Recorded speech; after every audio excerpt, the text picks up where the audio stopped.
الدنيا بطبيعتها متقلبة، يوم ليك ويوم عليك، لا فرح دايم ولا حزن دايم. هو ده السر في التوازن والرضا.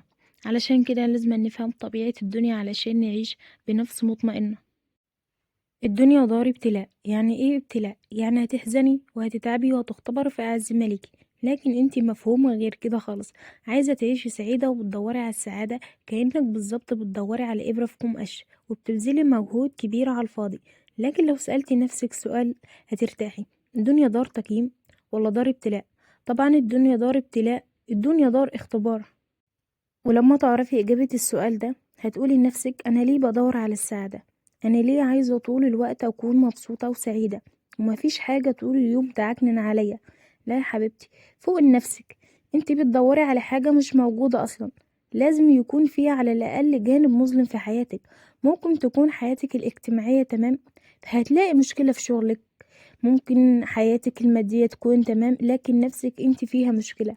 هي دي طبيعة الدنيا. وعارفة انك هتقولي بينك وبين نفسك انك قريبة من ربنا وكويسة وبتعاملي اهل بيتك والناس بما يرضي الله. فين بقى الجزاء؟ طبعا هيكون ليكي جزاء في الدنيا، لكن الجزاء الاكبر والاعظم في الاخرة. فما تقوليش انا عايزة اخد جزائي كله في الدنيا، ده غلط في التفكير وفهمك للدنيا. عايزة تحوليها من دار ابتلاء لدار جزاء. احنا في الدنيا دي كأننا في امتحان بالظبط، فيه السهل وهتلاقي الصعب اكتر. الشاطر بقى اللي يركز في ورقته وما يبصش في ورقة غيره. ما يغركيش الأسئلة بتاعتهم انها سهلة، انت ما تعرفيش هم مروا بايه وكواليس حياتهم ايه. الدنيا فانية يا حبيبتي. الشيطان والنفس الأمارة هي اللي مخلية الدنيا تلمح في عينيكي. وعلى قد ما هتتعبي وتسعي هتاخدي اللي انت عايزاه، وهتدفعي حق اللي هتاخديه، حاجة قصاد حاجة. عايزة أولاد تستحملي الزن والتعب والسهر، ولو عايزة مال في الدنيا برضه هتلاقي، لكن عليكي بالسعي ثم السعي ثم السعي، وهتدفعي حاجة قصاد حاجة برضه. ايه من طبيعة الدنيا تاني لازم نفهمه: الاختلاف. يعني ايه؟ يعني وجود خير وشر.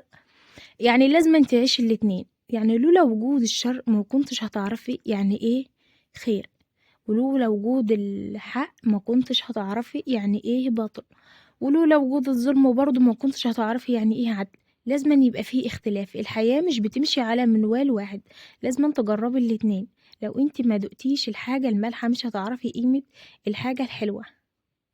ربنا سبحانه وتعالى قال: ولنبلونكم بشيء من الخوف والجوع ونقص من الأموال والأنفس والثمرات وبشر الصابرين. الآية هنا تقصد الفئة اللي هتكون صابرة وقوية ومستحملة.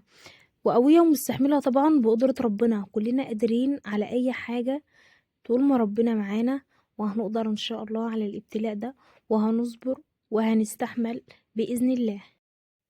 الفئة التانية بقى اللي ندعي ربنا أنا واللي زيي وندعي لهم إن ما نكونش منهم، لأن الفئة دي مش جاهزة للاختبار ومش راضية إن أي ابتلاء يجيلها في الحياة، وعدم الصبر. ومن أقل حاجة يا جماعة بيدخلوا في اكتئاب ويحزنوا. لكن احنا هنكون إن شاء الله من الفئة الأولانية. وأقولك في نهاية الفيديو: اتقي الله وما يغركيش الدنيا علشان تفوزي بجنة الآخرة. أشوفكم في فيديو جديد. ما تنسوش اللايك والاشتراك في القناة. في حفظ الله.